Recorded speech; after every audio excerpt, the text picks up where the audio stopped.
Welcome back to another Jeff's Journeys with Jeff, I should say. Good to see you again. Today we have attorney Dyke Spear is going to be talking with us.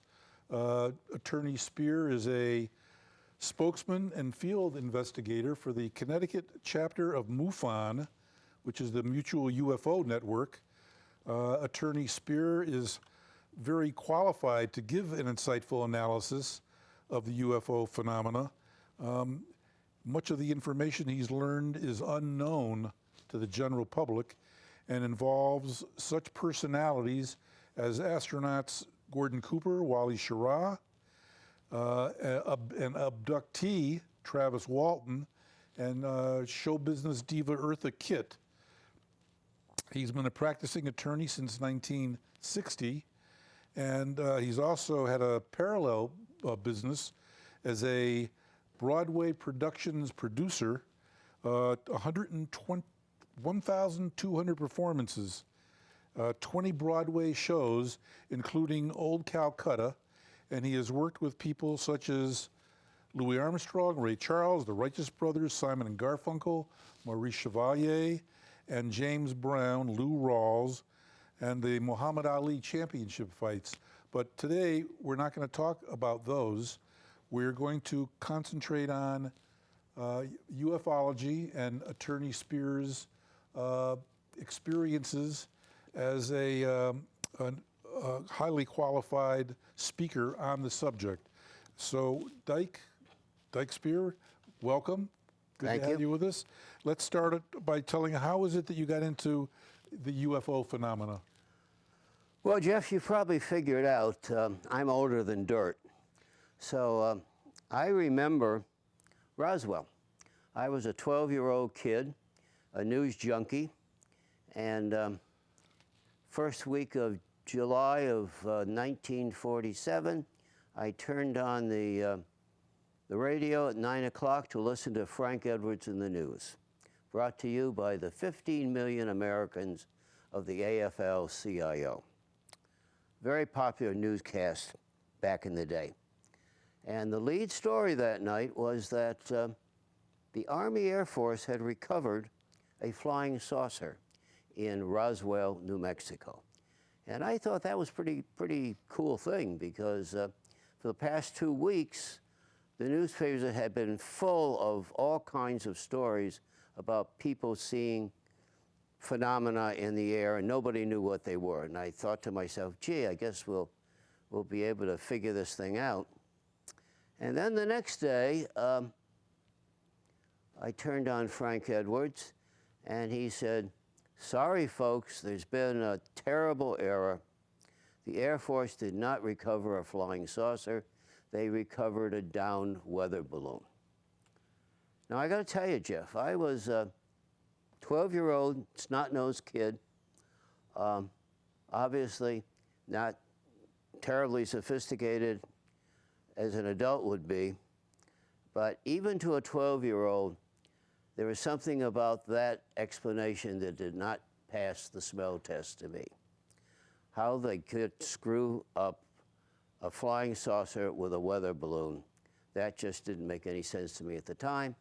So going forward for many, many years, I was curious about the phenomena and read a lot about it, and if there was a speaker on it somewhere, I would go and listen to them.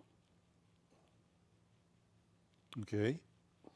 And what did you come to any conclusions yourself in later years as time has gone by? Well, do you think that the government was being truthful, that it was a weather balloon? Have you come across any evidence or eyewitnesses who have helped you? Well, let me tell you. Okay. In August of, in February 1984, I had, if you will, my epiphany. I was traveling with a former girlfriend on I-84, and we were going across New York State to a destination in Pennsylvania. And we got into the Taconic Valley, which you have a series of long inclines and declines leading, say, from Brewster, New York, to the Hudson River. And we were atop of one of these long declines, and I'm looking down, and I'd say a good mile and a quarter perhaps, I see flashing lights. So I said to my friend, you know, there's been a terrible automobile accident down there. And she said, yeah. And went a little bit further, and I realized that the lights were slightly off the interstate. So I said, you know, I think there's maybe a promotion, a little shopping center, maybe a pizza parlor or something. They're doing some kind of a promotion. I said, yeah. And proceeded a little bit further. Now, any of you that have traveled on I-84 across New York State, you know it's not the way it is here in the greater Hartford where you got 5 lanes in each direction. There it's shoulder, 2 lanes, Esplanade, two lanes and shoulder. And I'm in the extreme right-hand lane heading west. And probably a half mile down, I see a bunch of cars that are pulled over into the right-hand shoulder. And I can see, as cars pass them, in the headlights, I see people standing by the driver's side fender. And I'm thinking to myself, well, that's pretty stupid. That's dangerous. And I'm watching them, and as I approach them, I realize they are gawking at something across the interstate. And I turn my head to a 45-degree angle, and that's when I see a craft 40 feet in the air, 75 feet off the opposite shoulder, absolutely silent, twice the size of a Greyhound bus, with lights on its periphery blinking in various configurations like something out of a Steven Spielberg movie. Once you see that, that totally changes your entire perception of reality. Well, how far away from it would you say you were? Less than 200 feet. Less than 200 feet. Did you have a chance to see, were there any portals or windows or? We really couldn't, because my girlfriend screamed at me as we're approaching the parked cars on the right, don't try to stop, we're going to get killed. Because people were seeing this thing and traffic was getting kind of crazy. I probably continued on about 150, maybe 200 yards past the parked cars, skidded over into the right-hand shoulder, jumped out, and I think I went around a little bend, probably in the road, because not only was the craft not visible, but the cars behind me were not visible. So the next day, from our location in Pennsylvania, I called the New York State Police to see what they could tell me about it. They didn't know anything about it. They didn't want to know anything about it, and they couldn't get me off the phone fast enough. So at that point, that's when I decided, you know, I've been curious about this for a long time. Maybe I'll get a little bit more serious, and I joined MUFON. And for those that don't know, MUFON is the largest and, most importantly, best funded civilian investigatory group that studies scientifically the UFO phenomena. Who funds it? We do. And we have about 4,000 paying members. We support 600 field investigators like myself, who are volunteers. Our administrative staff is all professional. They're all paid. And our best known member is Dan Aykroyd. And he's been very, very generous at MUFON, very generous with his money. And there's a lot of people that I'm a benefactor, which means I probably gave him too much money. And there's a lot of people like that. So 1947 to 1984, Roswell is kind of put in the back of your mind. Well, Roswell was, but not the phenomena. I was, like I say, I was always, I would read about, if there was an article I saw in a magazine or newspaper. I always made it a point to read it. And every once in a while, there would be a little bit of a flap that would cause maybe somebody to give a lecture or something, and I would usually attend.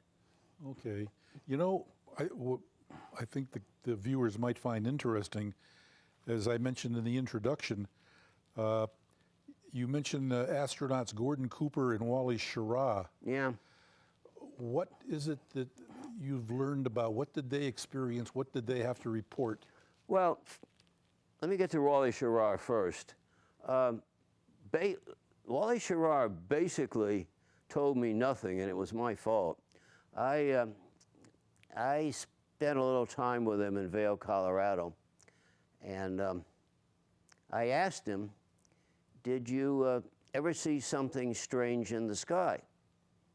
And he looked at me real hard for a moment or two, and then he said, nothing I couldn't identify. I should have followed up, but I didn't.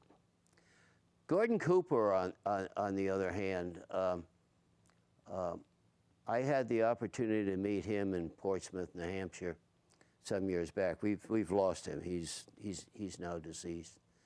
And I got to tell you, I've met a lot of different people, as you can tell from the introduction that you gave me. I have never met anybody that was more impressive than Gordon Cooper. I mean, you talk about a guy that had the right stuff. He had it oozing out of every pore. The one person that I would say would be analogous to him would be John McCain. They're both cut from the same cloth. And Gordon Cooper told me that he was stationed after World War II. He was a fighter pilot, and he was stationed just outside London. And a fleet of UFOs was passing over Great Britain. And he and two wingmates got scrambled. And he said, now, at the time they had the P-51 fighter, which was probably the best fighter plane of World War II, though maybe the guys that flew the P-38s will make an argument. But P-51 is generally considered the best. And it's got a ceiling of 50,000 feet. So he said, we scrambled, we spotted them, and we started to chase them, and they moved out about a mile ahead of us. And we kept climbing, and they kept climbing. And we got up to our max, 50,000 feet, and they went up to 51,000 feet. And we chased them for 300 miles. He said at that point, there was no point in continuing. We simply turned around, went back to base. A few years later, he was in charge of a film crew. And they were filming touch and goes. And for those that may not be familiar, whether you're a civilian pilot or you're in the military, you have to do so many landings and takeoffs within a certain period of time in order to maintain your certification. And a lot of times the military guys in the United States, it's peacetime, and probably would have more fun hanging out at the officers' club than flying around. So they get around to the end of the period, and they're short, so they go up and they circle around and they touch, and they go up and circle around and touch, and that's how they make their requirements. As they were filming, one of the film crew members looks down the runway and said, "What is that?" And they all looked, and there was a ball about 25, 30 feet in diameter, slowly descending to the runway. And at that point, they forgot the touch and goes, turned around, and started running down the runway, filming the ball all the way down. The ball descends, a little tripod comes out, thing settles on the runway. They get within a couple hundred yards of it. The ball slowly lifts up, the little tripod retracts, and the ball shoots off at a great rate of speed. Now, Gordon Cooper said to me, you know, I knew I had something very unusual here. So we go back to base, check the film. We had it all, every bit of it on film. I called the Pentagon. They told me, put it on a jet immediately and send it to us. I did that. And then I never heard another word about it. Because that's the way, everything is compartmentalized, no need to know, and that's the way it is. So that film just disappeared. Well, it's in the Pentagon somewhere. It's somewhere there, But it has nothing. it wasn't going to be disclosed to the public, and it certainly wasn't going to be. They had no responsibility to get back to Gordon Cooper with anything. That's just the way it was. How certain do you think Cooper was about the sightings that he had at 50,000 feet, and down with the ball on the runway? He had decided that they were not Earth vehicles. They were more than that. I'm not sure that he certainly didn't articulate that to me. The inference was that this was very strange, unknown phenomena, and who knows what it was. Did some of those astronauts, I can't remember their name, couple of the astronauts who actually went to the moon and back, I remember reading that there was one of them that said that they definitely saw some unmistakable there's flying objects. You know, there's a story out there. Whether it's true or whether it's a myth, we don't know. But one of the problems was that in the moon landing, there's 2 minutes where the sound was off. And allegedly, one of them, whether it was Neil Armstrong or the other guy, said that there were 3 craft stationed on the rim of one of the mountains, and they believed that was observing them. And but you can't find that tape. I mean, NASA keeps a very tight hold on everything that they don't want the public to know. Well, tell us about, this is a close encounter of the third kind. Travis Walton, he actually claimed that he was abducted. Yeah. Could you talk about his experience? Travis is a very interesting guy. And I've been very fortunate to be able to spend some time with him socially. He was a logger in Arizona. And I was astounded when he told me about that. I said, what do you mean?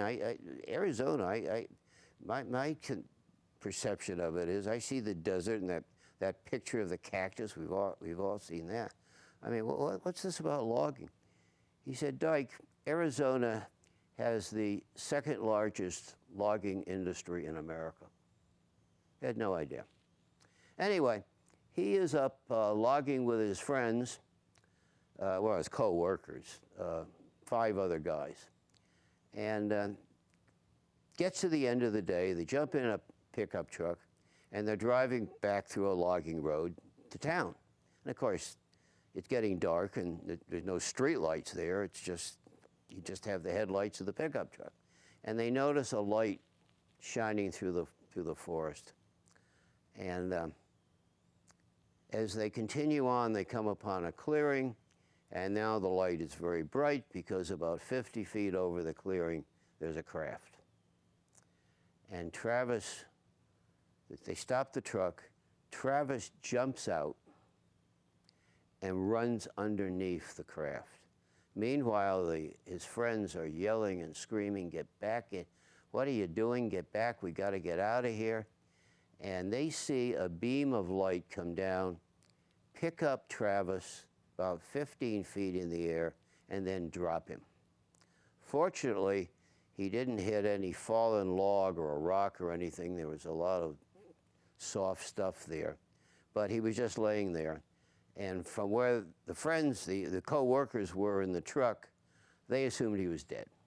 So they took off, tearing into town, and immediately go and talk to the sheriff and tell them what happened. The sheriff, of course, doesn't believe a word of it.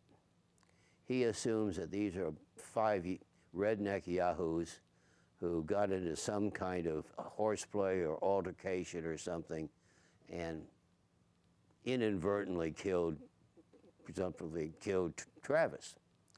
So the next day they mount a very large search, which allegedly was the largest search in Arizona history up until that time. Had 400 boots on the ground, 2 helicopters. Go back up there, Travis's body is nowhere to be found. Meantime, the sheriff keeps interrogating these 5 guys who do not lawyer up, continue to talk, and continue to stick to their story. Finally, on the 4th day, they've had enough of it. And they say, look, we've told you everything we know. We're not going to do anything else, except if you want us to, we'll take a lie detector test. And they brought in the guru from the Arizona Highway Patrol. He gave them the test. On one of the guys, it was inconclusive. He subsequently took it some years later and he passed it. The other 4 guys passed it conclusively.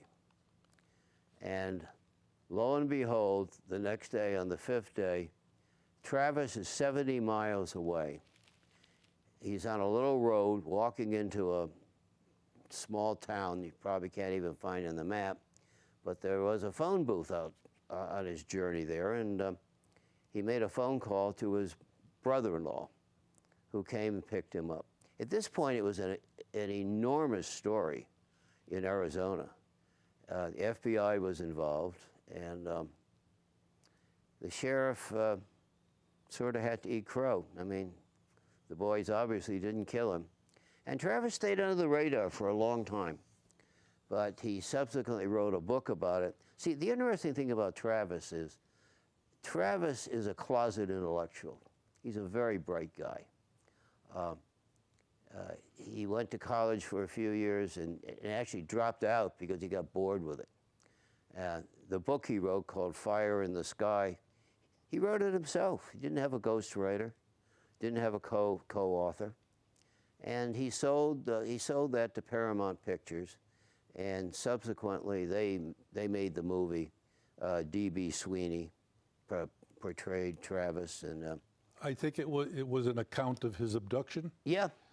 And Travis says it's fairly accurate. Can you tell us more about that later? What we're going to do is, and I want the viewers to know, excuse me, I got to just tell, we're going to wrap this segment up. Those of you who are viewing, we're going to continue this conversation with Attorney Spear. So it'll be in 2 different segments, 1 month, and then when we come back, we'll do the 2nd month. And we're going to continue talking to Attorney Spear about his experiences and how he came to be a ufologist and some of the information that he's learned with us. So we will see you next time. We'll say goodbye for now, and we'll be back. We'll see you next month.